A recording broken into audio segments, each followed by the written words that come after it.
Yo te conté que mi papá brindó su garage para los servicios, allí en el 75.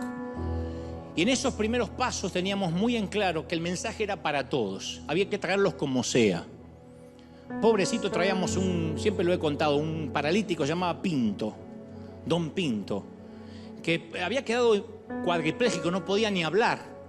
Y la mujer decía, era italiana, decía, llévenselo a mi marido, llévenselo porque le gusta a él. Y él decía, y lo llevamos igual. Pero ¿sabes por qué no le gustaba? Porque no había culto que no lo intentaban hacer caminar. Lo agarraban de esa rueda y decía, hoy, y el pastor encima era de la Asamblea de Dios de Brasil, que le gusta el milagro. Entonces decía, va a caminar, Pinto, va a caminar. Y decía, no. Le sacaron el bastón y decía, ¡pum! Torta contra el piso. Y mi papá era el encargado de llevarlo de vuelta a la mujer y volvía todo amoreteado, con un ojo cerrado.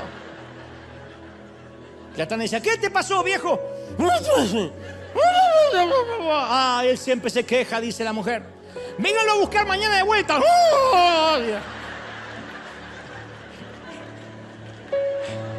Bueno, nunca caminó, pero que practicamos. Se dejó morir porque no quería que lo hicieran caminar más. Y yo recuerdo en particular a otro, Vicente se llamaba. Un hombre que siempre venía borracho y además no estaba bien de la cabeza, que era una pésima combinación, porque todas las iglesias tuvieron alguna vez a un Vicente. Si Vicente llegaba con un par de copas encima, que eso para él era sobrio, un par de copas, era manejable. Si llegaba después de haberse ingerido un vino, esos que vienen en botella, en cartón, los famosos Tetrabric, la iglesia se podía convertir en un lugar más emocionante que de costumbre. Él comenzaba a saltar de atrás desde los bancos hasta llegar al púlpito. Podía levantar las manos durante un himno y gritar gestos obscenos y después se sentaba. O en medio del silencio decía, ¡que viva la Virgen! ¡Al cuerno el diablo! Y ahí lo tenías que hacer callar porque no sabía lo que venía.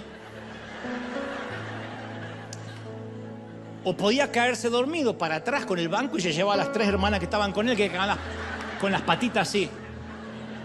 No, era Disney. Y a Vicente se lo habían echado de 2 iglesias. Pero era nuestro borrachito. Tenían la esperanza que un día quizás Dios lo iba a tocar. Si Pinto caminaba,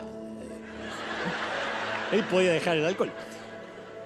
Y algunos miembros de la congregación comenzaron a ofrecerse para llevarle a comprar algo de ropa. Otros le invitaban a comer. Muchas veces pasaba Navidad con alguna familia de la congregación. Después de un par de años alardeó de su talento musical, que en sus años mozos y jóvenes él solía tocar serenatas con la guitarra. Entonces resultó, como era de esperarse, que no tenía ninguna habilidad musical. Pero después de haberle tomado la prueba, ¿quién le dice que no? Así que el líder de alabanza le dijo a Vicente que podía estar entre los demás si mantenía su guitarra eléctrica desenchufada. Así que él estaba en medio de ellos, tocaba la guitarra, la que gracias a Dios no producía ningún sonido. Contra todo pronóstico, la historia de Vicente tuvo un final feliz. Se sosegó, se civilizó bastante, comenzó a pedir ayuda a gente de la iglesia cuando sentía que la locura le volvía, y hasta se casó con una viuda vitalicia de la congregación. La iglesia, lo de vitalicio es para entendidos. La iglesia le llega a personas que no la merecen, y para mí Vicente llegó a representar lo que es la gracia por excelencia. Porque en toda su vida jamás había invertido toda esa energía y la preocupación en él. Nadie, no tenía familia, no tenía trabajo, no tenía estabilidad. La iglesia para él era el único lugar estable. Él esperaba todo el día ir a la iglesia. Y lo habíamos aceptado a pesar de que había hecho todo para ganarse el rechazo. La iglesia no se dio nunca vencida con Vicente. Le dio una segunda oportunidad y una tercera y una cuarta y una quinta. Y los cristianos que habían experimentado la gracia de Dios se la traspasaron a Vicente. Y esa obstinada gracia grabó en mí hasta la fecha un cuadro indeleble de todo lo que Dios soporta al elegir a amar personas como yo, como tú. Por eso ahora procuramos que River tenga ese tipo de gracia. No es que hay que soportar, pero es decir, ¿la gracia qué es? Los Vicentes. La gracia es esa gente que uno dice, ¿para qué viene? Y ¿a dónde va a ir? Si es lo único estable que tiene. Hoy es difícil encontrar en una iglesia ese derroche de gracia hacia aquellos que, atados por las cadenas del pecado, buscan en los que se llaman cristianos un asomo de bondad. En muchos casos, la iglesia está tan preocupada por mantenerse santa e impoluta que desprecia incluir en su comunión a personas a las que el pecado les ha robado su dignidad e incluso son despreciados por el mundo. Nunca hubo en el mundo alguien más santo y puro que el mismo Jesús, y sin embargo en su trato con los desdichados y arruinados por el pecado se podía percibir ese raudal de compasión que llenaba el corazón de aquellos sedientos que, despreciados por el mundo e incluso por los religiosos de su tiempo, encontraban en Jesús la muestra más fidedigna del amor del Padre hacia un mundo caído y degradado por el mal. Podía verse con mucha frecuencia a publicanos, quienes eran despreciados por usureros o ladrones, a prostitutas o adúlteros, rechazados claramente y condenados por la religión, buscar a Jesús con hambre y sed de oír sus palabras.